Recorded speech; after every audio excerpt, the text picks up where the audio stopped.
I was once a struggling artist with big dreams but a thin wallet. Amanda fell in love with me despite my financial limitations, or so I thought.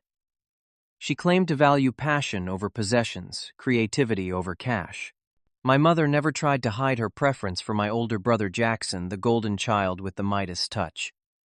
The first warning signs appeared when Amanda began spending more time with my family when I was working late. Before I tell you how my own mother betrayed me in the worst possible way, let me know where you are watching from, and hit that subscribe button if you have ever had family choose money over loyalty. Growing up in Boston, I always felt like I was living in the shadow of my brother Jackson. While he excelled in sports academics and later in business, I gravitated toward more creative pursuits. Our parents, especially my mother Eleanor, made it clear that they valued his practical approach to life more than my artistic sensibilities. Despite the constant pressure to follow in his footsteps and pursue business, I remained true to my passion for architecture and design. After college, I opened a small design studio in downtown Boston. The space was modest, just big enough for my drafting table computer and a small meeting area for clients, but it was mine, and I was proud of it. It was at the coffee shop next door where I first met Amanda. She came in one rainy afternoon looking for shelter, her blonde hair dripping onto the worn hardwood floor. She ordered a cappuccino and sat at the table next to mine, where I was sketching concept designs for a local renovation project. She asked about my drawings, and I explained my vision for transforming the space while preserving its historical character. Her eyes lit up as I spoke, asking thoughtful questions about my design philosophy. Our connection was immediate and intense. Within weeks, we were inseparable. Amanda, with her background in art history, understood my creative vision in a way no one else ever had. We would spend hours walking through Boston neighborhoods admiring architecture and dreaming about the buildings I would design someday. She never seemed to care that I was struggling financially. She said she valued my passion and integrity above material wealth. After 8 months together, I proposed with a ring I had designed myself. It was a simple silver band with small inlaid stones arranged in a pattern that echoed the constellation visible on the night we first met. I could not afford diamonds or platinum, but the sentiment behind it seemed more important. When I slid it onto her finger as we stood on the Boston Harbor waterfront, her eyes filled with tears of joy as she whispered yes. We began planning our future together, a small apartment, modest wedding, and years of building our dreams brick by brick.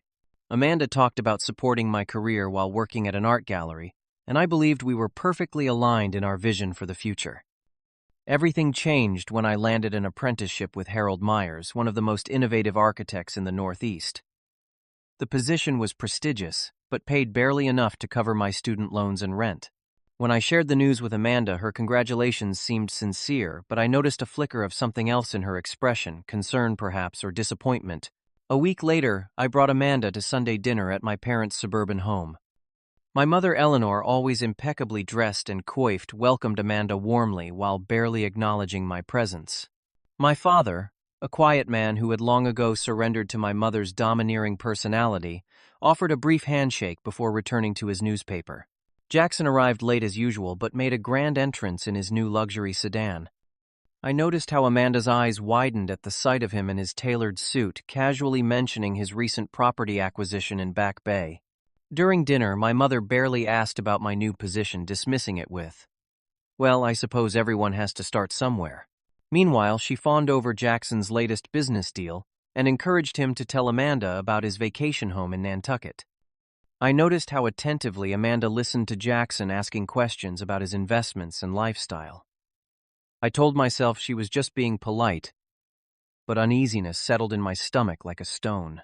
Over the next few weeks, Amanda began spending more time with my family, even when I was working late at the studio.